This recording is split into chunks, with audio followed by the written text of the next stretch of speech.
The time for talking is over. We want decisive action as South Africans.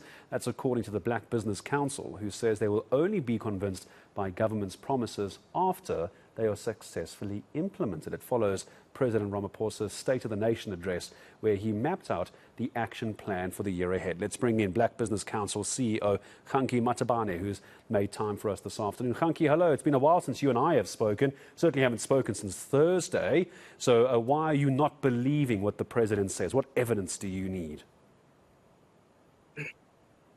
Good afternoon, Gareth and the viewers of eNCA.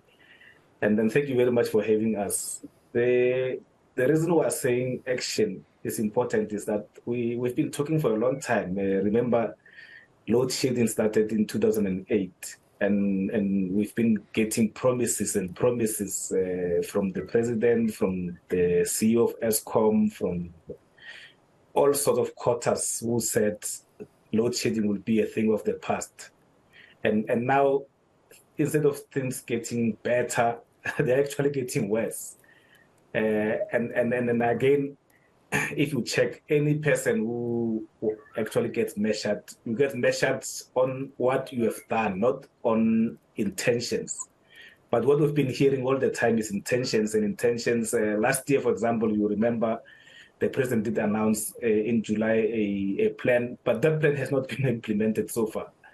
Where we are, the president canceled his trip to Davos. Nothing has been done. So it's important that we need to stop the talking and let's do, and then people can then judge the president on what is actually being done. Hence, we're saying let's be decisive.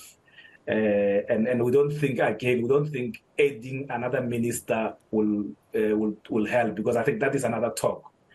You add a minister, you already have a minister of who's the shareholder minister, who's Minister Kodan. We've got the minister Mantashe. Then you are adding another layer of bureaucracy on top of the two. So that on its own is not going to be able to solve the problem. And we've raised this many times to say the only technically sound engineering and sound solution to solve load shedding is to fix Eskom.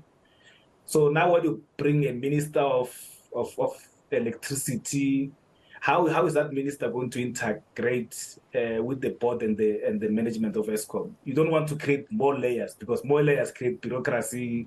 It deals with it confuses decision making and all those type of things. So we don't think we need more ministers. We think we need a concerted effort that is electrical engineering, power engineering effort that deals with Eskom and solve the current Eskom to make sure that the current Eskom performs optimally. That's not much to ask. It's not much to ask. It does sound like it should be quite a simple job on paper. So do you not then think, Kganki, that the state of disaster is going to do exactly what you are suggesting needs to be done? Do you think the state of disaster is the way to go? Yes, we did call for the state of disaster, and we're happy that the president did announce it. But we'll await the details, as they say. The devil is in the details. We want it to have rules and limitations, because we have learned the hard way during COVID that state of disaster gets declared and people then line up their pockets. They want to loot state coffers. So it's important that we get the details as soon as possible. And we agree with the president bringing the Auditor General, but we're saying the Auditor General must get at the beginning, because last time the Auditor General during COVID was involved, they were only auditing at the end, and that time the money has already disappeared. So everything must be done at the beginning, but we need to get the timelines to say how long is this state of disaster is going to last, because we don't want it to be forever, because then we're going to get into dictatorship. So we need to get the rules around it. But it's a good idea to have, and we hope if it's applied properly, it will be able to help us in dealing with some of these issues that are delaying, especially procurement of essential maintenance equipment from the original manufacturers. So hopefully that will then move us. But again, the talk is very cheap. We want to see action. And when we talk about the action and talk is cheap and you want to see the action, Kganki, what's the timeline here? Because as the countries began to digest what came out of the State of the Nation address, the electricity minister and also the state of disaster as well, many people are saying, when are we going to start seeing this actually happening? So what's your timeline? What timeline are you giving the president to start gauging him on the state of disaster? And then B, you've been calling as the BBC for some time now for a state of disaster. Why do you think there was such a delay if it was seemingly able to be done so quickly? Yeah, I think again is the challenge we're talking about of talk. There's too much talk because from the beginning of the year to now, we could have achieved a lot. But I think the president wanted to consult. But I think when you're in a crisis, you can't be consulting continuously. There must be a time where you take a decision. And that's what we're referring to when you say, let's be decisive. We can't be consulting for 6 months because we don't have that time. Businesses don't have that time. A lot of small businesses are closing down on a daily basis. They don't have that time. So we had attended a meeting with where ESCOM was doing a briefing, and they seems to have come with a solid engineering, technically sound plan that says we now have something called energy availability of around 58, 59.